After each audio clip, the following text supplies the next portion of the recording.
السلام عليكم ورحمة الله تعالى وبركاته. مرحبا بكم في قناة كويزين مامي ياسمين. هاد المرة من المطبخ ديال حماتي كنقول لكم مرحبا بكم في فيديو جديد. نتمنى ان شاء الله ينال اعجابكم. اليوم ان شاء الله غادي نوجد معكم واحد الحوتة اللي معمرة كتجي رائعة. هذا الحوت من النوع ديال بواجون رويال.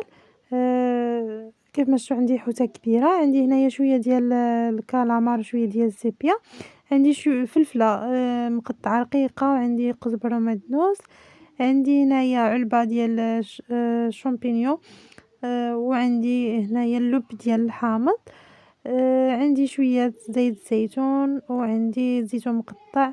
بالنسبة للتوابل عندي التوابل الخاصة بالحوت، عندي معلقة مطيشة الحوك، عندي شوية تحميرة، شوية د الحامض، الثومة، هريسة، شوية د الملح، وعندي صلصة ديال الصوجة، وعندي كذلك كيف ما شفتوا واحد العلبة ديال الفيرميسيل اللي كنت ديجا خويت عليها الماء طايب، ولا تغليو الا كان عندكم القشور ديال القمرون ولا هكا باقي بالقشور ديالو تغليوه وتديروه في ديك الماء ديالو، كيعطي واحد النكهه اللي زوينه. هنا غادي ندوز كيف ما شفتوا نوجد لا ماريناد اللي غادي نشرمل بها الحوته. هنا ضفت التوابل فيها الطبيسيل، ضفت الفلفله والقزبر والمعدنوس. غادي نضيف هنايا كيف ما شفتوا صلصه الصوجه اللي غنضيف تقريبا واحد 3 حتى ل 4 معالق. هنا هاد الصلصه الصوجه راه عندي خفيفه ماشي ثقيله. وغادي نضيف زيت الزيتون كميه اللي كثيره، وإلا عندكم عصير الحامض ممكن تضيفوه حتى هو. هنا ما كانش متوفر عندي، هنايا اكتفيت غير بالحامض مسير صافي. كيف ما شفتوا هنايا غادي نخلط مزيان هكا بواحد المعلقه مزيان هاد الشرموله هادي، ولا تستعملوا يديكم، كيبقى الاختيار لكل واحد. صافي هنا كيف ما شفتوا غادي نخلط مزيان، نحاول نخلط مزيان ديك الشرموله صافي. وغادي ندوز باش غادي نعمر بها الحوته. هنا هاد الشرموله البنات راه غادي نخلي منها تقريبا واحد الكميه باش غادي نخلط بها العماره اللي غادي نعمر بها هاد الحوته. هنايا كيف ما شفتوا كناخذ هنايا بيدي، هنا استعملت يدي، كناخذ هكا ديك الشرموله وكنحاول نعمرها مزيان هاد الحوته، وندهنها مزيان باش هكا تشرب مزيان ديك العطريه. ولا كان عندكم الوقت من الافضل انكم تشرملوها ليله قبل، هكا كتكون شربات مزيان ديك العطريه. المهم تشربات مزيان. الا ما كانش هكا الوقت ديروها واحد الساعه قبل ولا ساعتين وتخلوها، وديك الساعه تعمروها. هنا كيف ما شفتوا غادي نقلبها على الجهه الاخرى باش هكا نتاكد ان العماره اولا الشرموله دخلات مزيان في هاد الحوته. كيف ما شفتوا كنحاول انني نعمر حتى دوك الفتحات اللي حليت بالموس. البنات نسيت ما شاركتهمش معكم، نسيت ما قلتهاش لكم. المهم راه هي باينه في الحوته. هكا كناخذ غير واحد الموس وكنحاولوا اننا نفلحو مزيان وما نقطعوش ديك السلسول ديال الحوته باش هكا ملي طيب ما باش ملي طيب ما تهرسش لكم ملي تبغيو تحطوها في الطبق ديال التقديم، ما غاديش تهرس. صافي كيف ما شفتوا هنايا دهنت مزيان الحوته بديك الشرموله.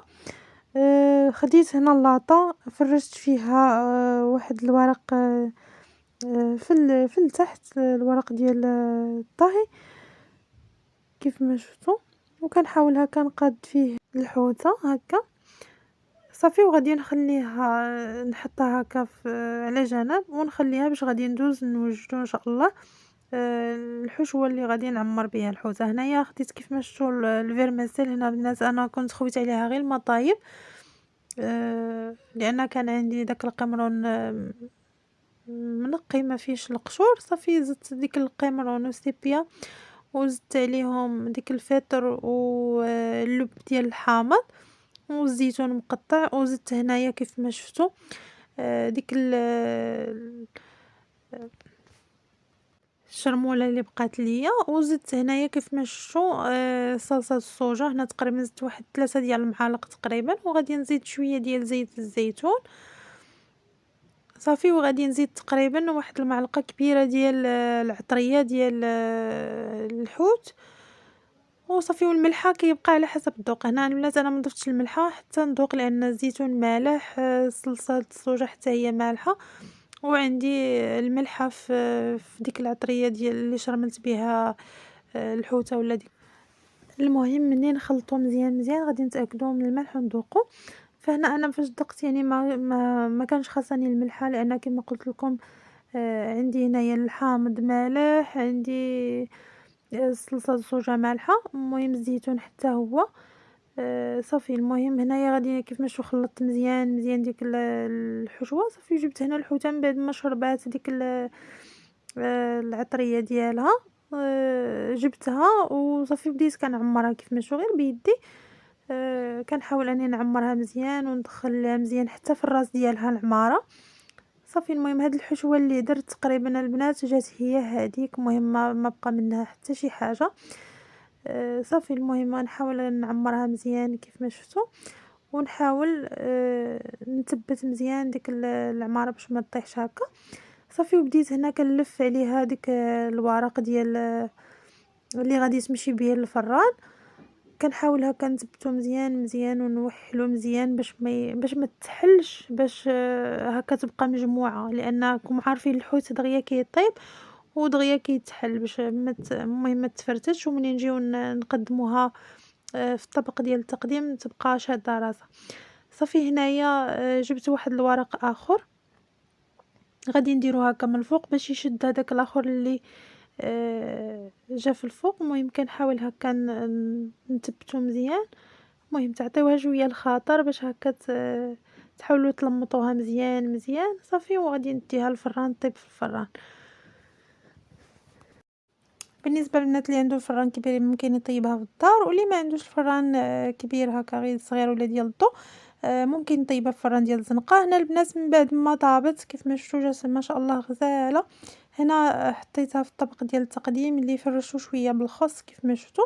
عندي هنايا هاد الطبيصلات فيهم شويه ديال لي زيبينار اللي غادي نرافقهم مع الحوته، وعندي شويه ديال الخيزو اللي مقطع كيف ما شفتوا حتى هو مقطع هكا، قطعته صغيور ومسلوق، وفيه شويه ديال الابزار خلطته بشويه ديال الابزار وشويه ديال الملحه وشويه ديال الزيت صافي. هاد هما التوابل اللي درت فيه. وبالنسبه للخيار ومطيشه حتى هو شويه ديال الابزار ومليحه وشويه ديال الزيت صافي. وهكا غادي نحطهم هكا في الجنيبات ديال الحوته، وغادي نتلاقاو ان شاء الله من بعد ما نكمل التزيين ديال الحوته. كيف ما شفتوا راه جات زوينه بزاف، نتمنى ان شاء الله تجربوها صافي. المهم كان هذا هو الطبق ديال اليوم.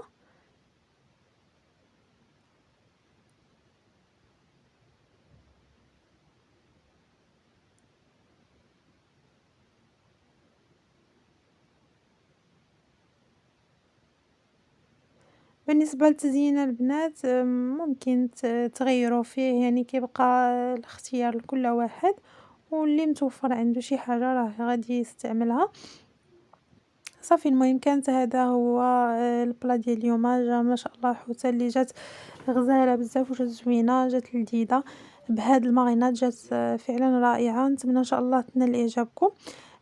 هذا هو الفيديو ديال اليوم. دمتم في رعايه الله وحفظه، الى اللقاء فيديو قادم بحول الله.